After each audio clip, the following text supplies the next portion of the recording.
Oh my God, Obamacare. I don't know what's worse, Nagasaki, fire bombing of Tokyo, the Trail of Tears, or Obamacare. Well, that sounds a little much, right? Well, actually, a lot of people were in favor of us doing firebombing of Tokyo and were in favor of us dropping the bombs. But if you listen to the Republicans and the right wing, oh my, this is the worst thing that's happened to our government in decades. What has Obama done to us? And it's actually beginning to affect his numbers a little bit. First of all, on strong leadership, a new poll out saying he's at 48%, which for a politician doesn't sound that bad, but it's actually the lowest number he's had in that category ever. So he's slipping on that. And now, on whether he's trustworthy and honest, that's dropped 10% since the fall. So, obviously we're in the fall, since the beginning of the fall. He's down at 44%, okay?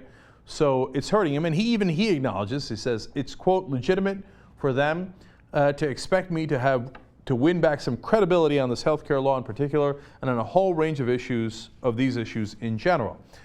Because why? Well, look, the guy said that we can keep our health care, and now it turns out a small percentage of us can't keep our health care. It's gotten better.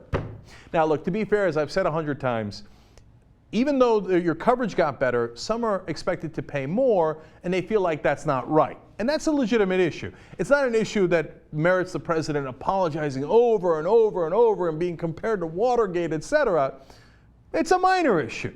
Now, of course, they're not seeing it that way. Charles Krauthammer says the president now is toxic. Toxic. Okay. But this is just the beginning. Representative Tom Cole says this is an unfolding disaster politically, in a way that's something like the Iraq War was for the Republican Party.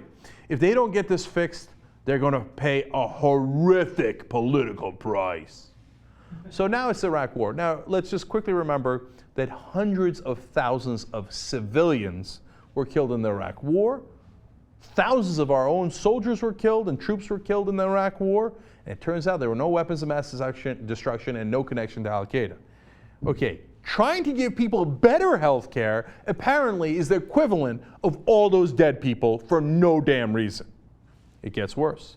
Now here comes Newt Gingrich. He says, Sebelius' dishonesty in testimony this morning exceeds anything President Nixon was accused of.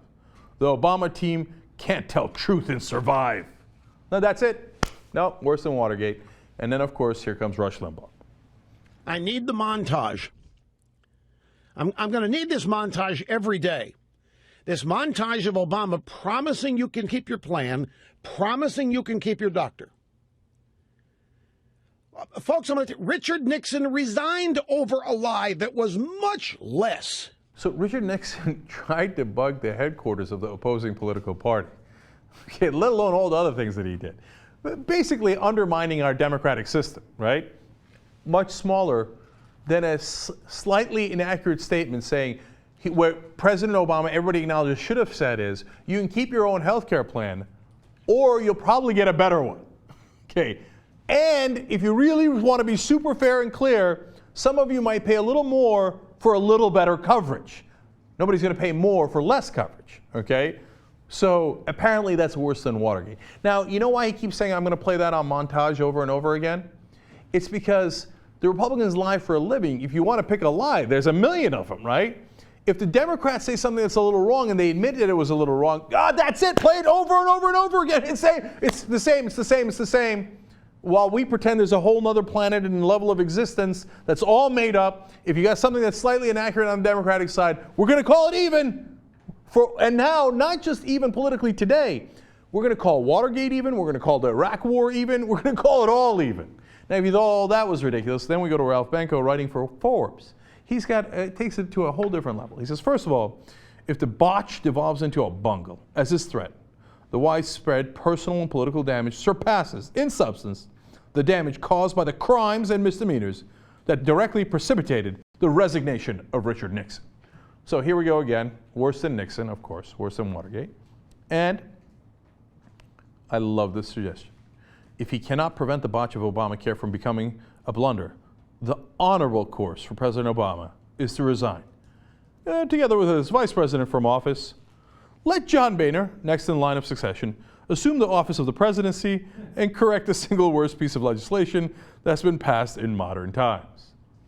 Oh, I see. Oh, that would be the honorable thing to do. For the Democrats, en masse, to say we resign. Congratulations, Republicans, you're now in charge. Go ahead and kill Obamacare and do anything you like. There is no end to their gall. I mean, they got brass balls on them, right? To say that this thing that is a small misstatement is worse than wars in which hundreds of thousands of people, civilians have wrongly died in, to say it's worse than trying to undermine our democratic system of government, and now to say, well, obviously you should bow your head and immediately resign and let the Republicans take over.